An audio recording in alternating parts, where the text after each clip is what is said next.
새해 첫날 반칠환.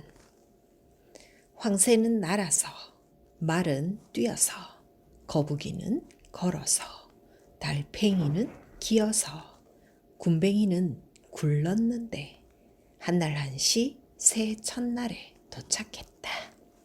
바위는 앉은 채로 도착해 있었다. 안녕하세요 여러분. 귀로 듣는 자주인의 독서 교양 백권대학의 송세비입니다. 지난주 신앙송을 여러분이 좋아라 해주셔서 오늘 한 번 더 해봤습니다. 2002년 새해가 밝았습니다. 어제 오늘 벌써 이틀째인데 새해 첫날이라는 반칠환님의 시를 한번 읽어봤습니다. 네, 한 주간 잘 지내셨지요?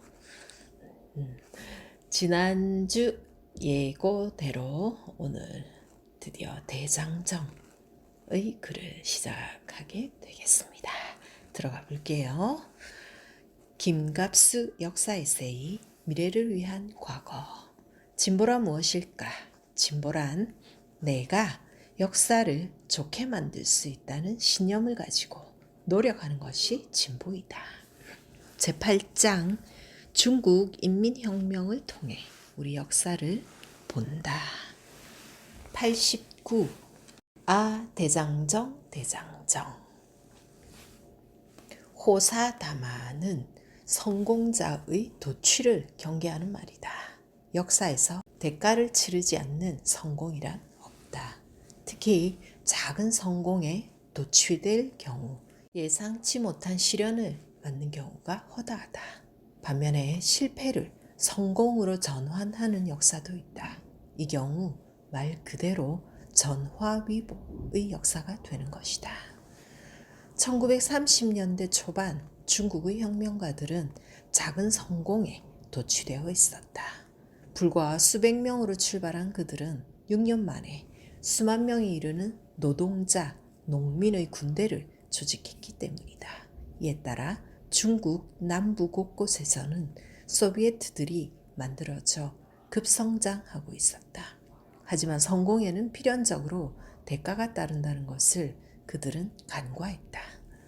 혁명군의 세력 확장에 위협을 느낀 장개석 정부가 대대적인 토벌전을 전개하기 시작했던 것이다. 결국 혁명군은 자금과 무기가 단연우세한 장개석 군대의 5차에 걸친 토벌전에 맞설 수가 없게 되었다.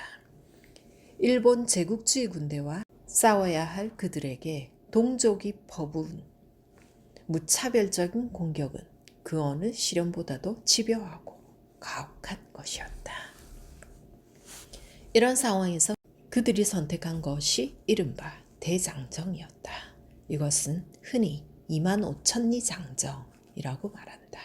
대륙의 동남단 정강산 출발점에서 서북단 섬서성 종착점까지 그들이 걸은 거리는 미 대륙 너비의 2배가 넘는 6,000마일, 정확히 계산하자면 18,088리라고 한다.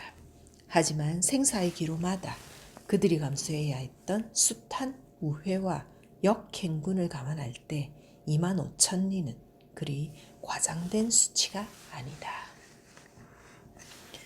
그들은 지구에서 가장 험난한 길을 걸었으며 눈 덮인 고산과 경류가 흐르는 대하들을 건넜다.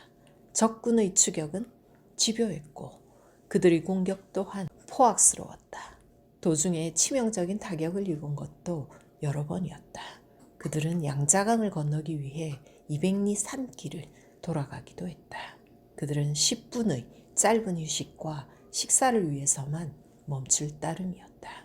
그들은 승리를 위해 있는 힘을 다하고 목숨을 바치자고 서로를 격려했다. 그들에게는 망설임도 피곤함도 있을 수가 없었다. 그것은 시종일관 지난한 투쟁의 행군이었다.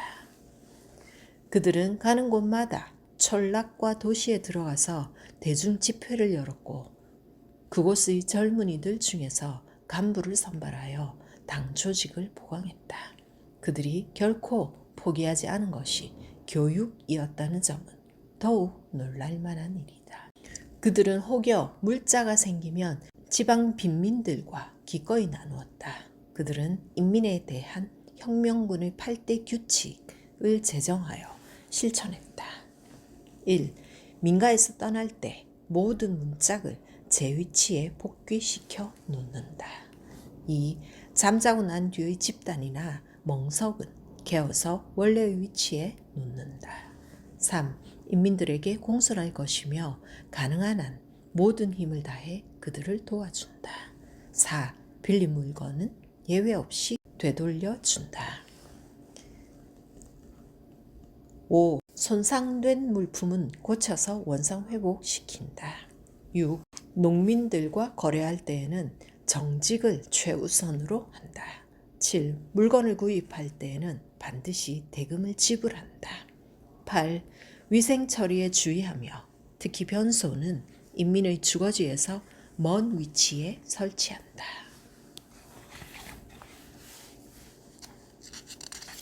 중국 혁명군은 1936년 10월 섬서성 연안에 자리를 잡기까지 국민당군의 봉쇄망을 뚫고 지방군벌과 싸우면서 11개 성을 통과하고 18개 산맥을 넘으며 17개의 강을 건너는 대장정을 성취했다. 물론 이것은 엄청난 희생을 대가로 한 투쟁이었다. 하지만 그들은 이 장정 말고는 달리 어떤 선택도 할 수가 없는 상황이었다. 그들이 지나간 곳곳에는 혁명의 씨앗이 뿌려지고 발화되었다.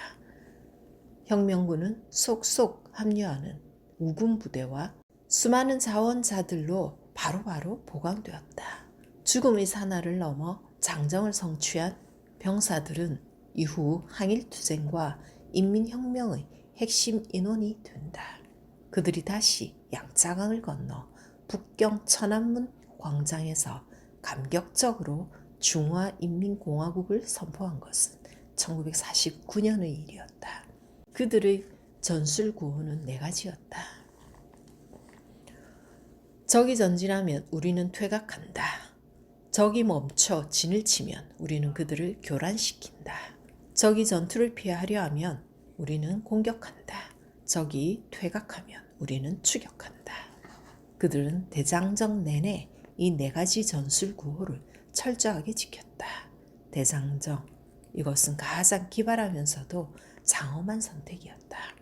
이것은 첫째, 위험한 동족을 멀리하면서 둘째, 인민 속으로 곧장 들어가는 것이었고 셋째, 진짜 적군인 일본군에게 다가가는 말 그대로 일거삼득의 선택이었다. 역사에는 호사다마가 흔하지만 전화위복도 적지 않다. 대장정은 실로 가장 위대한 전화위복의 역사였다. 아, 대장정. 90. 범접할 수 없는 두 인물, 수문제와 주운내. 중국은 인구도 어마하게 많은 데다 역사도 장구하기 때문에 그만큼 다양한 인물이 존재했다. 흔히 중국의 영웅이라고 하면 호방하고 무자비하면서도 두뇌와 실천력까지 겸비한 인물을 떠올리게 된다. 만약 여기에 해당하는 대표적인 두 인물만 들라고 하면 진시황과 마오쩌둥이 될 것 같다. 그러나 이런 유형의 인물과는 대조적인 영웅도 있다는 점은 간과되는 것 같다. 나 같은 속이는 진시황이나 마오쩌둥 같은 인물과는 물론 그릇에서부터 비교될 수 없지만 그래도 나는 그들이 왜 그런 삶을 살았는지 정도는 이해가 된다.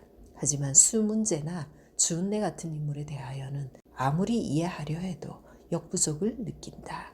수문제와 주운내 두 사람은 가히 내가 도저히 범접조차 할 수 없는 인물들이다. 수문제의 양견은 후한 몰락 이후 장장 360여 년간이나 지속된 중국의 분열을 종식시킨 군주이다. 그는 최초로 중화제국을 통일했던 진시황에 비견되어 전혀 손색이 없다. 그러나 개인적 삶은 진시황과는 파년이 달랐다. 수문제는 군벌의 유력 가문 출신으로 스스로도 훌륭한 무장이었다. 그는 통일 이후에도 괄목할 만한 정치적 성과를 이루었다. 그는 개혁에 반대하는 문벌 귀족들의 저항을 물리치고 강력한 중앙 집권적 국가체제를 확립하였다. 훗날 당 제국의 기초가 되고 후대의 모범이 되며 동아시아 각국에 지대한 영향을 미친 각종 제도들은 대부분 수문제가 정비해낸 것들이었다.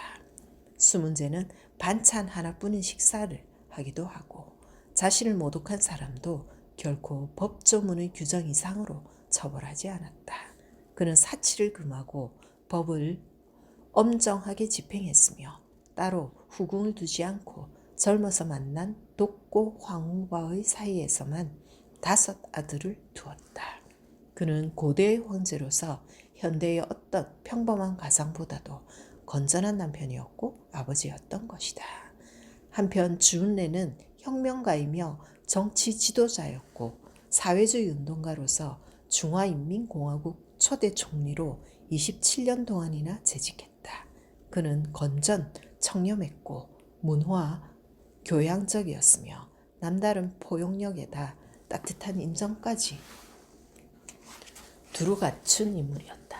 그는 대장정 기간에 자기보다 낮은 서열이었던 마오쩌둥의 인물됨을 알아보아 그를 지도자로 받들고 죽을 때까지 보필했다. 하지만 그는 마오를 위해서가 아니라 조국 중국을 위해 그런 선택을 한 것이었다. 주은래는 미 대통령 닉슨이 중국을 최초 방문했을 때 와병 중인 마오를 대신하여 하찮은 일에서부터 중대한 일까지를 모두 수행했다. 그는 죽어서 유고를 남기지 않았다. 그의 시신은 유언대로 제 한 줌 남기지 않고 발에 안에 뿌려졌다. 그는 자식이 없었다.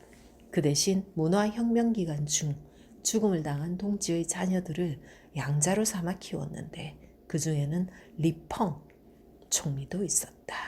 그는 평생 경쟁자를 견제하지도 않았으며 동지를 원망한 적도 없었다. 마오쩌둥의 3번째 부인 강청은 주은래에게 추파를 보냈고 남편에게는 거의 노골적으로 주은래 세련된 매너를 배워보라고 바가지를 긁었다고 한다. 주은래는 중국의 혁명에서 동북만 조선인의 역할을 칭송했다. 또한 그는 고구려 발해의 역사를 중국사에 포함시키려는 이른바 동북공정을 기도한 중국사회과학원에다 경고를 보내기도 했으며 역사 침공 행위를 자랑 삼는 중국 국수주의자들을 질타하기도 했다. 1976년 가남으로 죽었을 때 그가 남긴 재산은 우리 돈으로 70만 원 정도였다고 한다. 어떤 이념도 부자 간의 정을 끊을 수는 없다. 나는 이것을 주은래가 남긴 말 중 가장 좋은 말이라고 생각한다. 92일 마오쩌둥과 문화 대혁명. 김명호의 중국인 이야기는 참새 소탕전의 추억이라는 글로 시작된다. 이것은 원고지로 불과 10장 안팎의 짧은 글이며 독자의 흥미를 사기 위한 일화 성격의 글처럼 보인다. 하지만 저자가 읽면 가벼워 보일 수도 있는 이 글을 방대한 저작물의 모두에 배치한 데에는 의도가 있을 것이다. 12년 내에 전국의 쥐, 참새, 파리, 모기들을 소멸해야 한다. 이 4가지 해를 없앤 후에라야 인민의 위생을 강구할 수 있다. 역량을 총동원하라. 마오쩌둥. 1958년 4월 19일 새벽 4시 참새 선멸 총지휘부 사령관의 명령이 떨어졌다.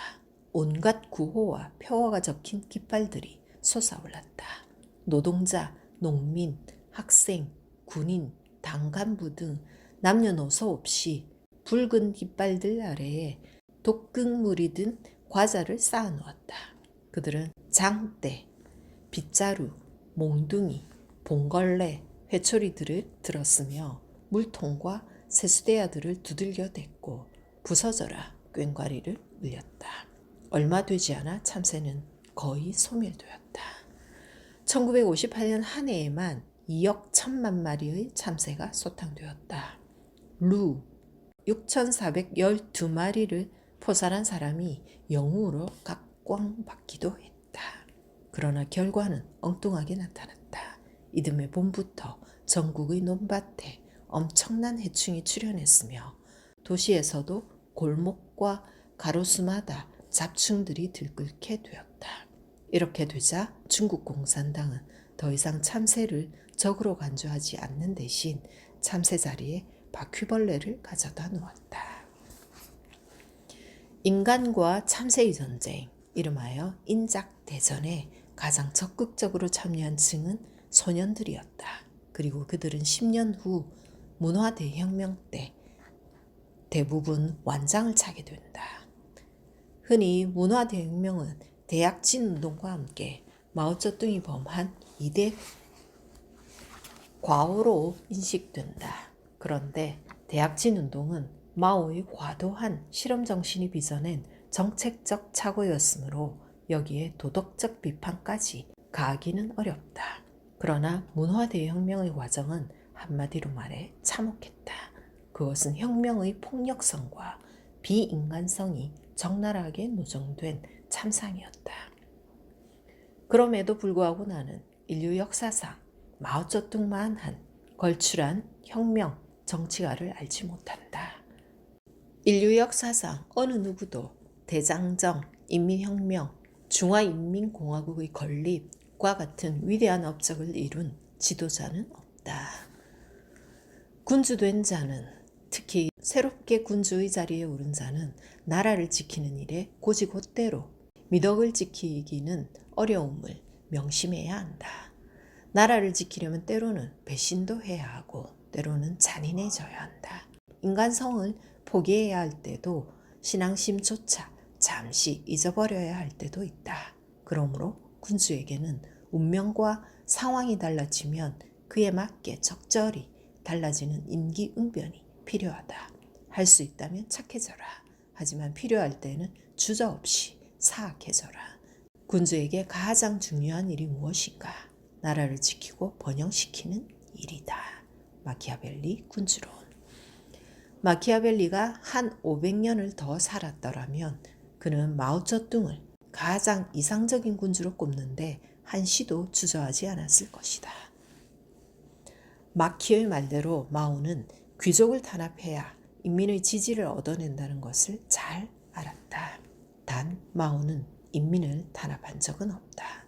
마오는 문화대혁명으로 인해 어떤 참혹한 결과가 빚어질지를 알고 있었다. 하지만 그는 문화대혁명을 확신을 가지고 진행시켰다.